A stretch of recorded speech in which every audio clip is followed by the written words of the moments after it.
Hello and welcome to the program Healthy Living on Trust Television. I'm Aisha Salihu. Fasting is the practice of abstaining from food or drink for a certain period of time. It's been around the corner for thousands of years and has been used for spiritual, cultural, and health reasons. On today's episode of the program, we will be discussing some of the benefits of undergoing a fast and why it is important to one's health. According to experts, undergoing any kind of fast and when done rightly has impacts on metabolism, mental, psychological, physical health of a person, accompanied with social and cultural benefits.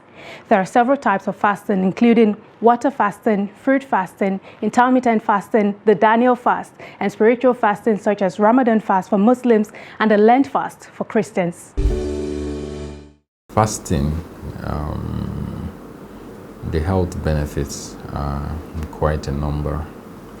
And what comes to mind quickly when you talk of health and fasting is the commonest form of fasting, which we know that is sometimes medically recommended and promoted, which is called intermittent fasting. So when you talk of fasting, there are variations, but in terms of health, what has been tested and trusted and where the evidence points is that intermittent fasting is beneficial for those people who meet the criteria to be put on that, and even for general health of most of the population. So intermittent fasting indeed is beneficial. And to summarize it, it just means that you eat within a window of maybe 6 hours. And so in 24 hours, you're probably fasting for about 18 hours. So if you want to take your first meal by 12 noon and you take your last meal by 6 p.m. or any time in between, properly spaced, obviously, is what you call intermittent fasting. The advantage of intermittent fasting, number one, is that you have reduced the frequency of meals. And that is a centerpiece of how we talk about benefits. When you reduce the frequency of meals, number one, you have reduced the total caloric intake to a large extent, expectedly anyway, to a large extent. So what happens is that your body is in a deficit in terms of the amount of calorie you are taking in. So that would force the body to use up the store. And in using up the store, it will result in weight loss. So one of the center benefits, obvious benefits of intermittent fasting is weight loss. But above and beyond that, at the molecular level, are things like adjustment of metabolism. So when people eat and they eat frequently, for every cycle they eat, for every time they eat, their body goes into a metabolic process, a higher rate of metabolism with chemical reactions that try to process the food, separate the nutrients, and discard the waste. Now, all of that process produces byproducts, which are said to be oxidative. That means there are byproducts and chemicals that stress the system at the molecular level. And these chemicals that stress the system are byproducts from food processing. But they stimulate the system to produce a second chemical, which is called cytokines. These cytokines are chemicals produced by the body that also increase the stress on the system. Now, the stress on the system is called inflammation. Now, inflammation is the gateway for multiple other health abnormalities that may be experienced. Obviously, one of them is insulin insensitivity. And insulin insensitivity means that your body produces insulin, but the receptors where the insulin is supposed to act do not respond to it. And that again is a contributing factor to abnormal blood sugar. And when it is severe enough and meets the criteria, it's called diabetes. So you can see that alone, the inflammatory process can lead to diabetes. can lead to abnormal blood sugar values. And in addition to that, apart from sugar metabolism, there's also the metabolism for fat metabolism, what we can easily relate to when we use the word cholesterol. So in the case of cholesterol, for example, for ease of description, there's what you call the bad cholesterol and the good cholesterol. That's for ease of, it's a bit more complicated.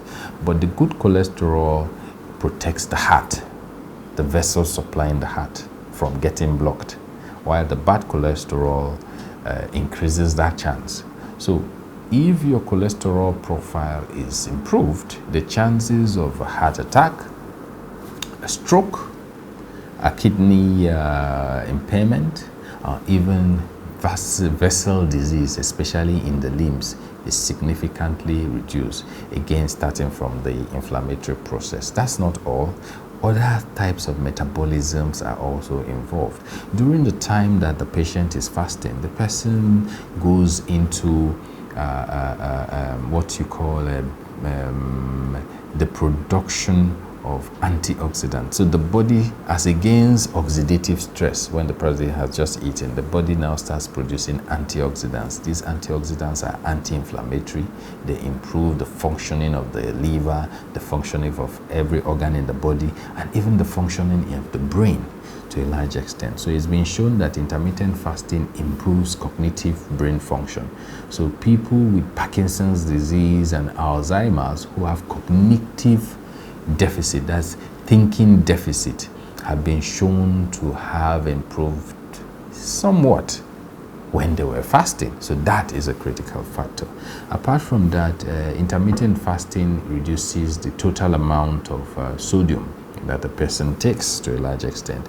And now reduction in total sodium intake, working pari passu with a reduction in inflammation, both contribute to lower blood pressure levels. So intermittent fasting can contribute to lower blood pressure levels and better blood pressure controls, better sugar controls, better cholesterol controls to a large extent. And of course, it results in a detoxification of the system, improved brain and cognitive function, and definitely overall wellness. And it's also been shown that it also improves the quality of sleep. So it can be used in improving sleep quality to a large extent. In all sincerity, if we look at the Muslim fast, the Ramadan fast, which is one of the pillars of Islam, the duration is roughly about 13 hours, 30 minutes in most climes. And during that period, the person doesn't take anything. And it's supposed to last for a prolonged period, continuous on a daily basis for 30 days. So it's not just a one and off thing for that 30 days. It's a sustained adjustment in the metabolism of the person involved. And the benefits are significant and they are numerous if it is done properly.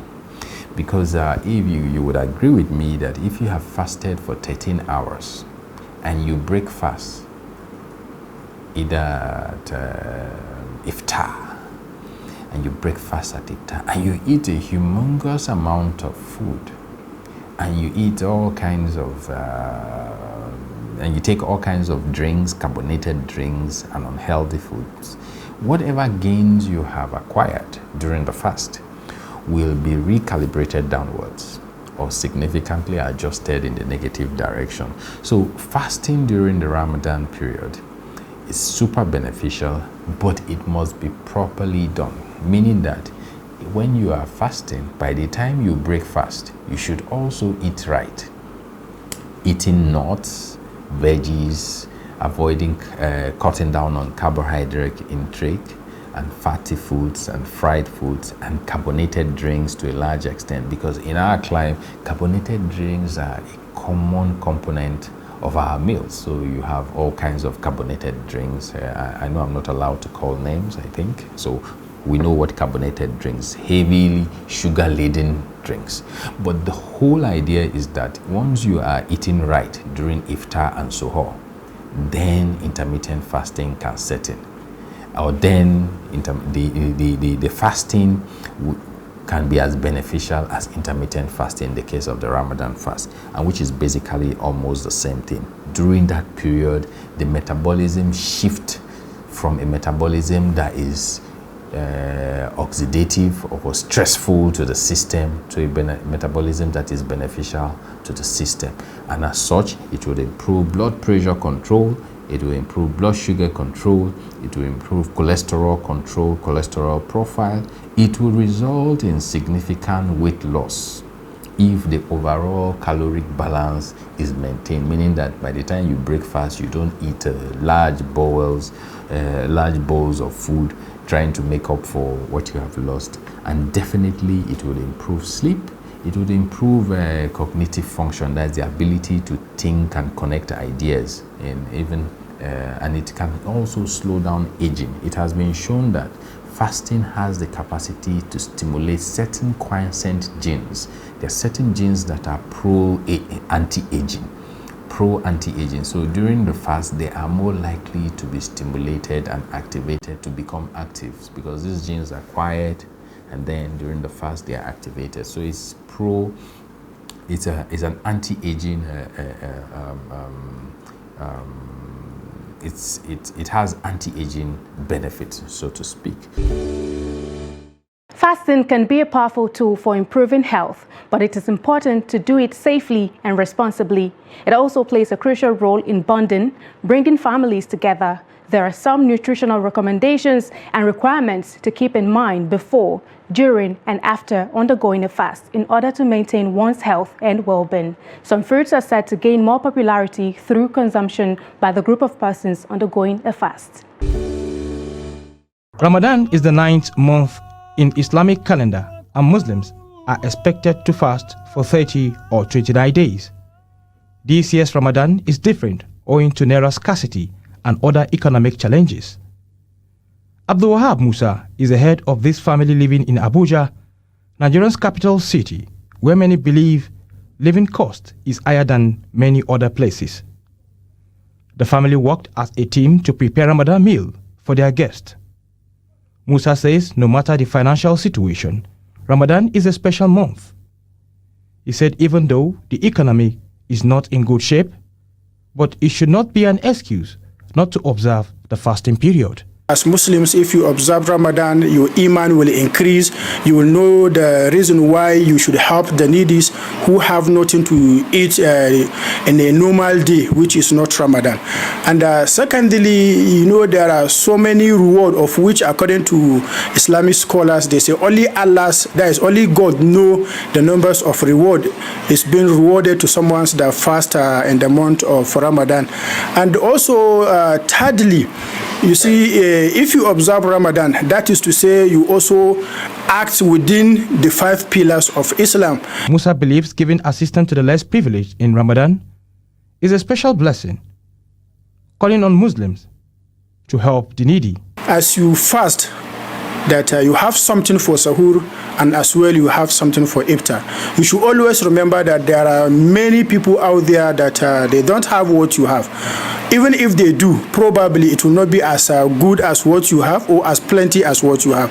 So find a place in your heart to see a reason why you should also, what you have in abundance, you should also give it out to those that did not have. So in that regard, we shouldn't believe that we are all one. We are not equal. There are many people that lack those things, and if we help them, Allah will see a way to help us. And they says, you should give, and Allah will give you more. Many families like that of Abdul Wahab invite people to break fast with them, seeking to get reward feeding a fasting Muslim. Watermelon is a sweet and refreshing low-calorie fruit that provide hydration. Rich in an amino acid, the fruit is believed to help move blood through the body and can also lower blood pressure. Watermelon, they are very, very important in human consumption in terms of fulfilling the micronutrient needed, because human body need macronutrient and micronutrient. those micronutrients are found in fruit and vegetable, which is watermelon is among the fruits that are very rich in terms of essential nutrients that can even catalyze and improve boosting the immunity of individual. In order to keep the body hydrated after long hours of non-eating and drinking, most people consume much of watermelon during fasting. Watermelon, it contains essential amount known as iron and copper. That iron and copper is very, very vital in terms of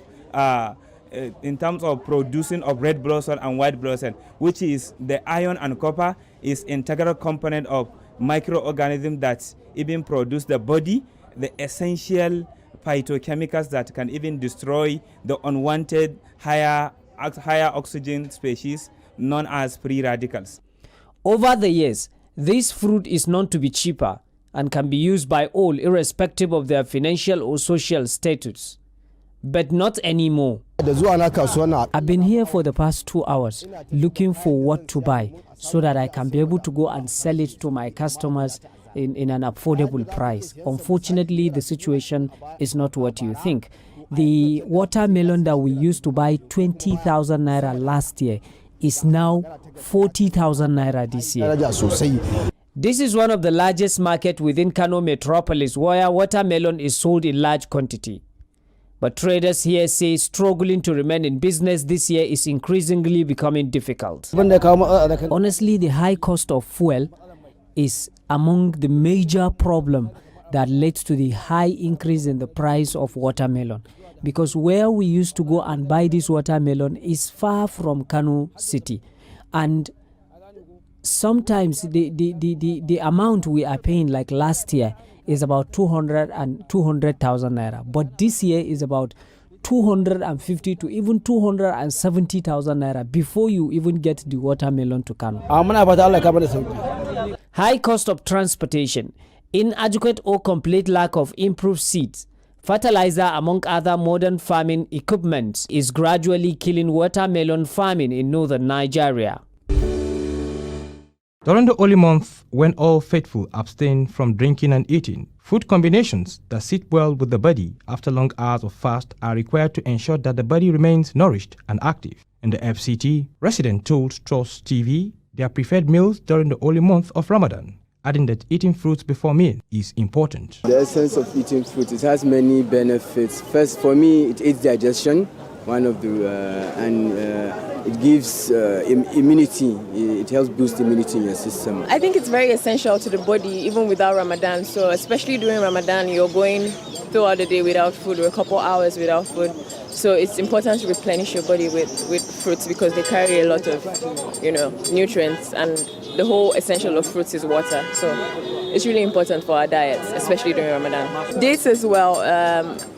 Aside it being the sunnah and the Prophet ﷺ, it's also really important as it carries a lot of nutrients that are essential for the body, and it helps with it has a lot of benefits as well. While some said they eat more during sahur, some respondents said they prefer taking swallow during iftar. So who I like mostly carbohydrates. I like something heavy, like swallow, to sustain, because we have to come out and we have to look for money, we have to hustle, yeah? I prefer eating more rice and pap, and even tuwo, which go a long way. I prefer taking tea at sahur, and the reason why I do that is that it will not make me to be heavy and makes me free. Fruit sellers said the fruits are a bit expensive but still affordable for people as a result of the Ramadan period. The fruits are somehow expensive because of the cost of transportation. Most of the fruits are imported, making it difficult for some to purchase. We'll go on a quick break now, and when we return, we'll get more insights on measures to staying healthy and well after fasting. The program continues in a moment. Don't go away.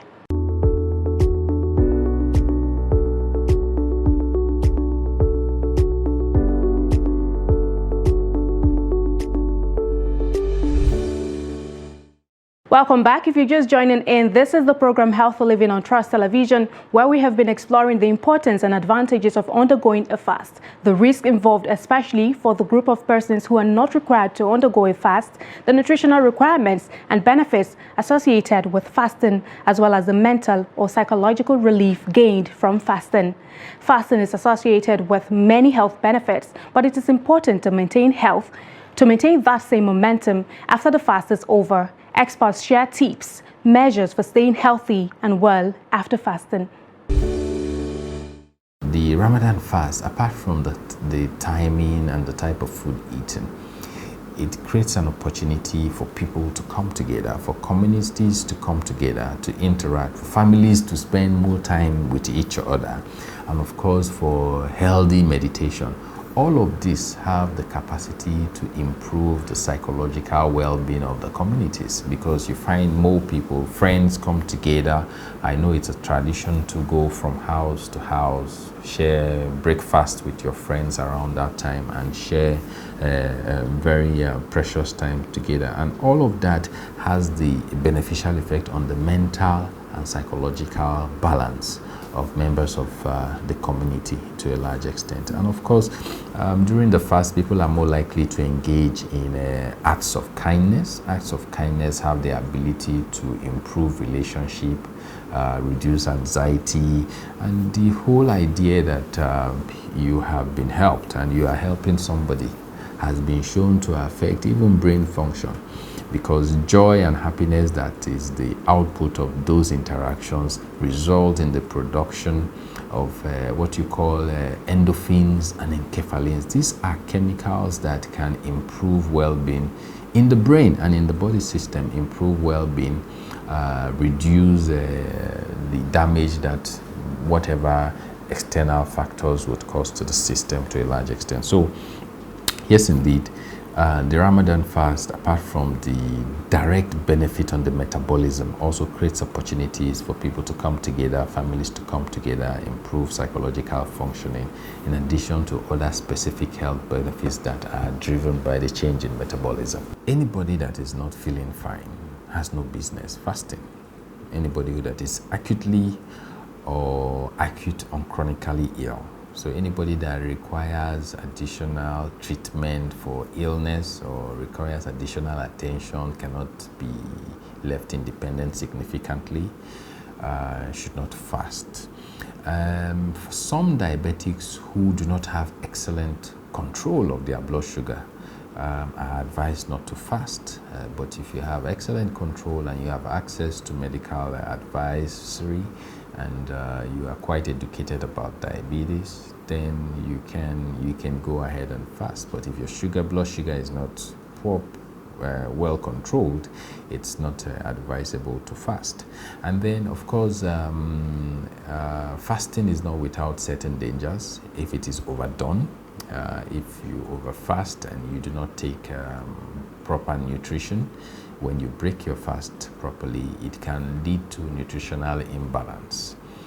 This is not very common, but it's possible. And if you are not if you are not well hydrated, if you do not take enough water during this period, in certain parts of the world, like the Middle East, where the weather is very hot and all of that, insensible loss of water is very high, and in certain parts of our country too.